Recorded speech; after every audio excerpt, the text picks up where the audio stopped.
I'm Edwin Warfield.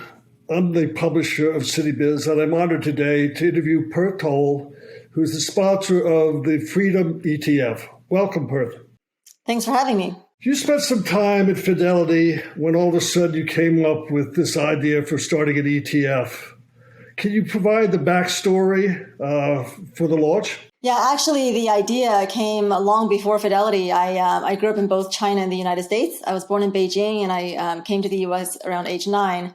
After college, I went back and lived in Hong Kong, where I traveled throughout the mainland.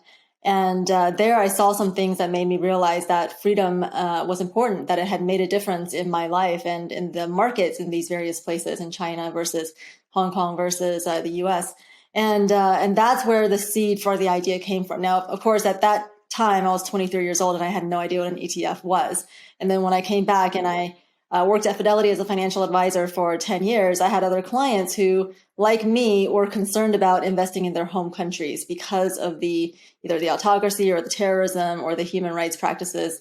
And the idea eventually solidified into what this is today. And so how did you start the index? I know that research affiliates played a role. And was it always an ETF? Yeah, walk us through the early stages. Yeah, I designed the index to one day be an ETF, as it is now. And so that was always in my mind.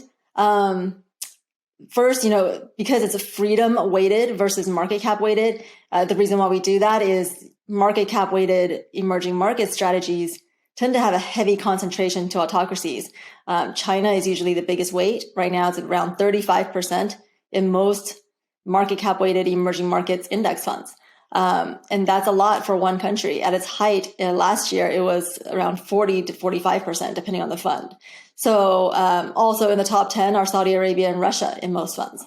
So I wanted to create something where investors who believe in the long-term benefits of freedom could express that in the emerging markets allocations, which just didn't exist before. So now what we've done is freedom weighting, which is giving the freer countries a higher weight, giving the less free countries a lower weight, and the worst offenders are excluded naturally out of the freedom weighting process.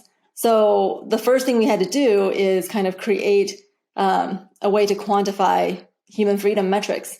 And human freedom is the combination of personal and economic freedom.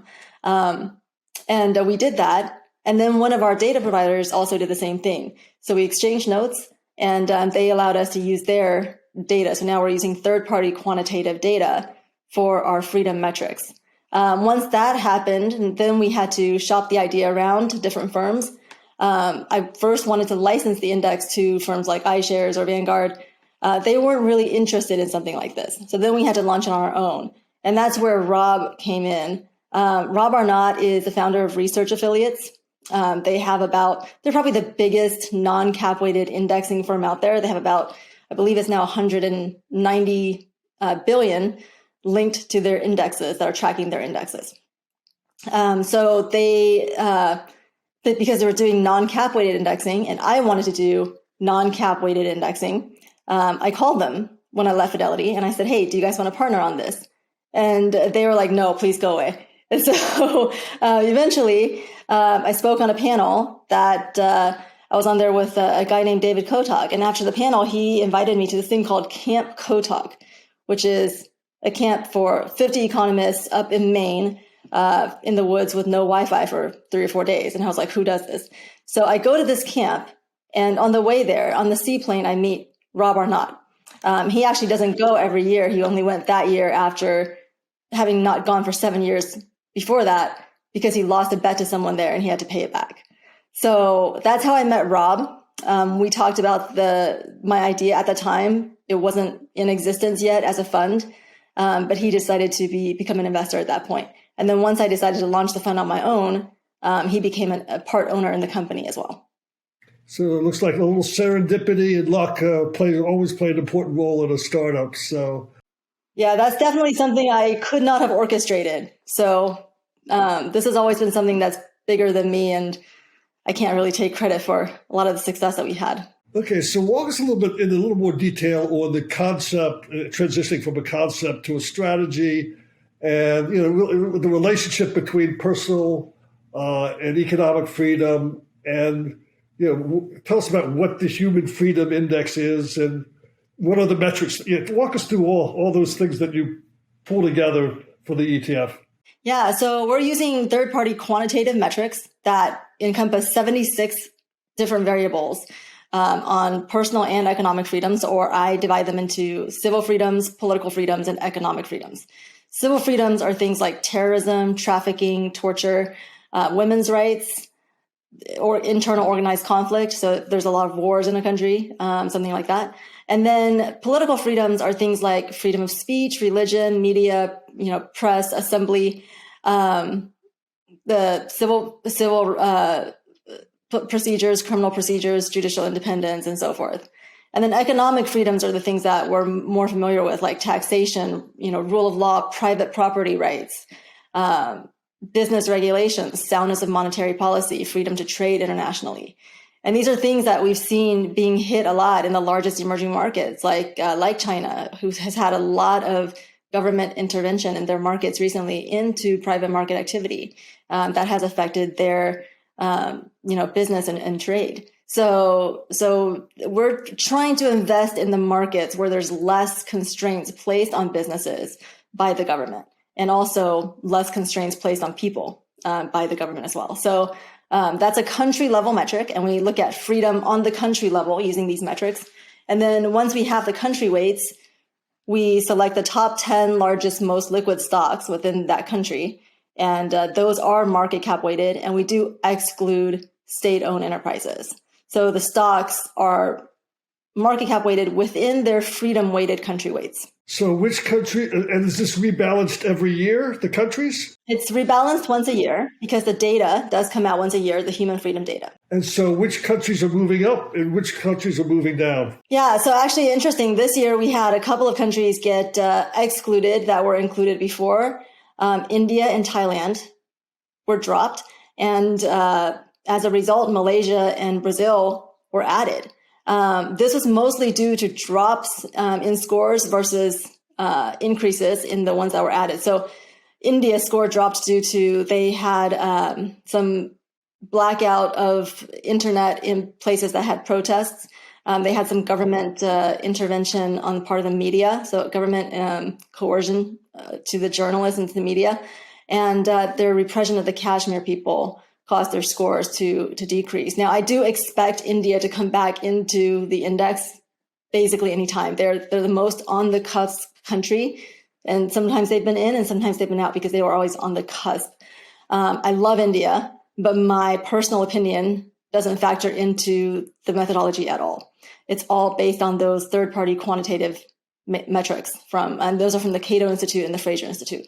So that's a country that is definitely on the watch list. It's probably going to make it back in literally anytime.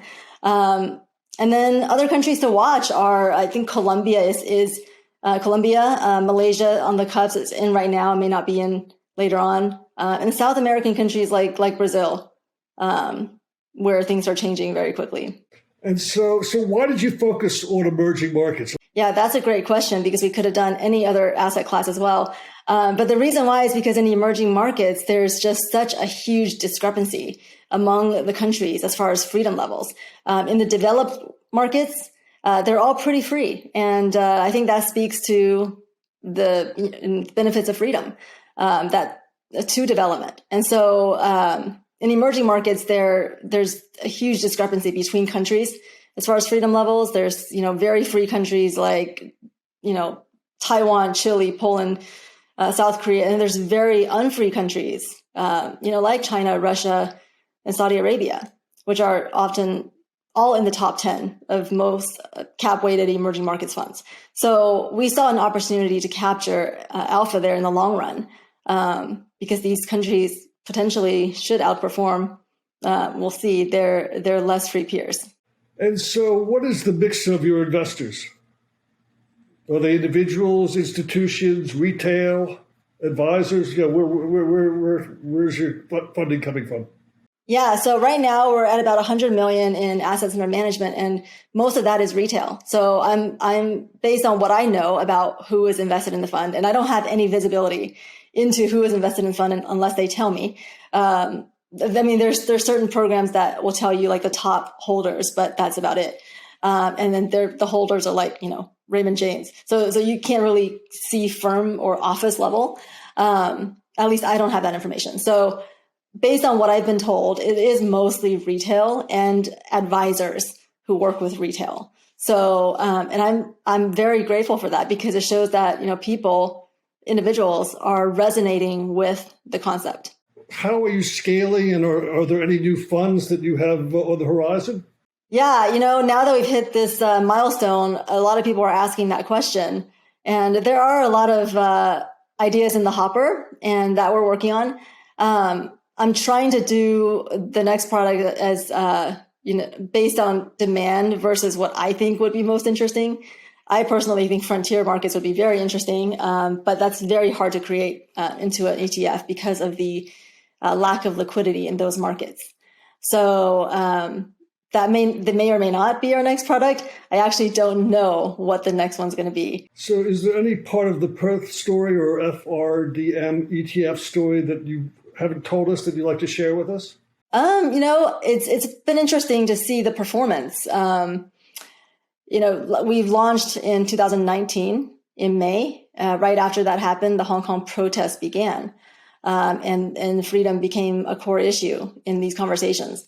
And then the first full year that we were in existence as a fund, COVID happened. And in the beginning of 2020, in the COVID drawdown, we underperformed because we didn't have that China exposure.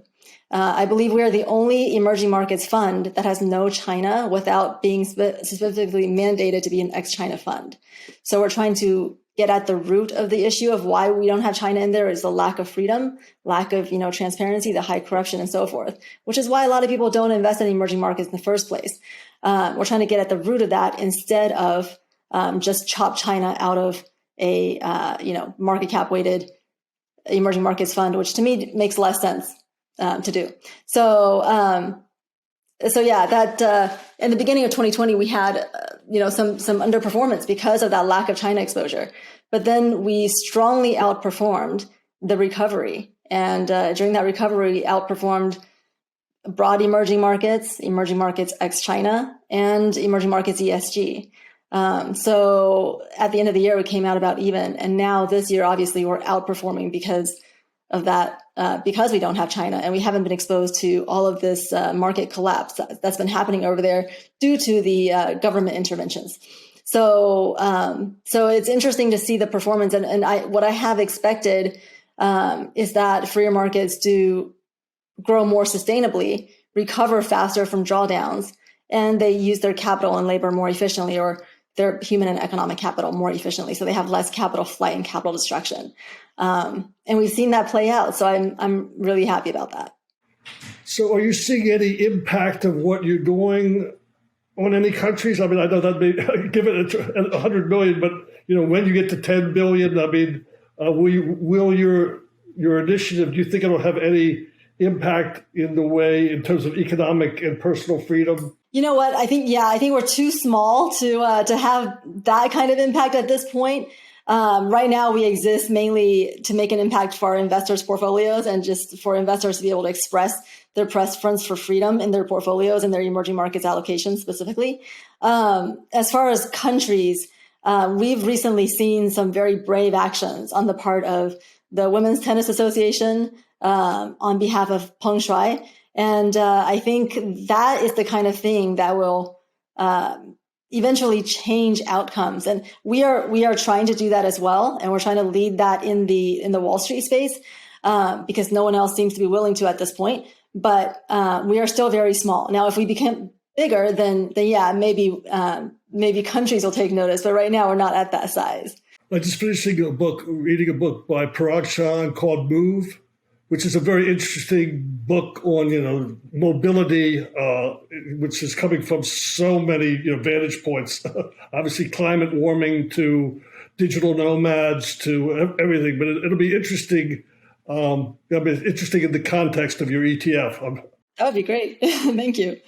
So, Perth, thank you for sharing your story. It's a fascinating story, and keep us apprised. And make sure you keep, when you have reach $1 billion in assets under assets, please, we'll have another interview.